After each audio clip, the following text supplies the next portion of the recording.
pessoal, beleza? Estou aqui para mais um vídeo de Minecraft.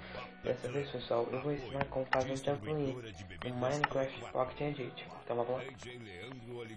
Primeiro você vai pegar cerca de tijolo do Nether e vai pôr em cima um bloco de sua preferência. O meu vai ser no vermelho.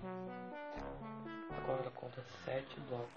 1, 2, 3, 4, 5, 6, 7. Põe outro assim aqui. 1, 2, 3,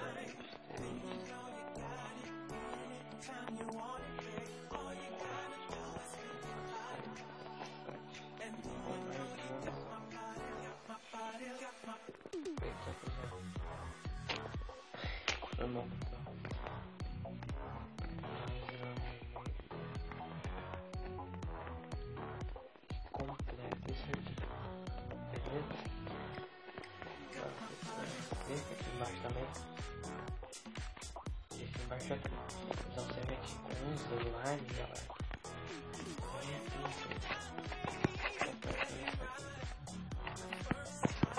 Beleza?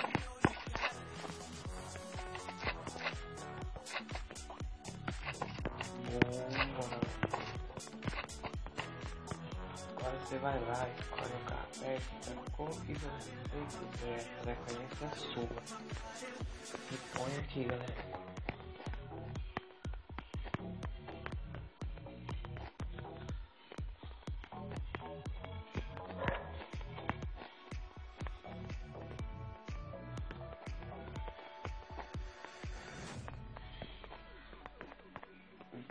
Beleza.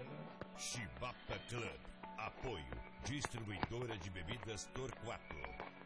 DJ Leandro Oliveira. Assim aqui, galera. Pega outro bloco de sua preferência e conta 20 blocos. 6, 7, 8, 9, 10, 11, 12, 13, 14, 15, 16, 17, 18, 19, 20. Boa. Agora vem. Nossa, mas que meu Deus. Vem aqui.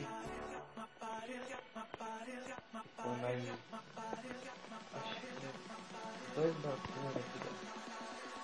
Aí você vem aqui 10 lá embaixo.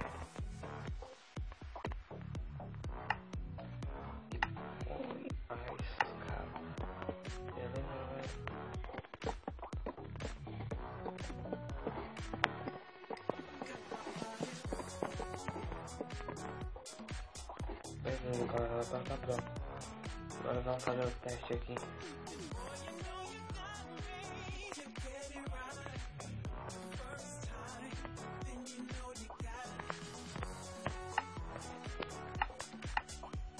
Então é só isso, galera. Se você tiver gostado do vídeo, dá aquele joinha maroto, se inscreve no canal e compartilhe com os amigos e deixe mais ideias aí no comentário. Então é nóis.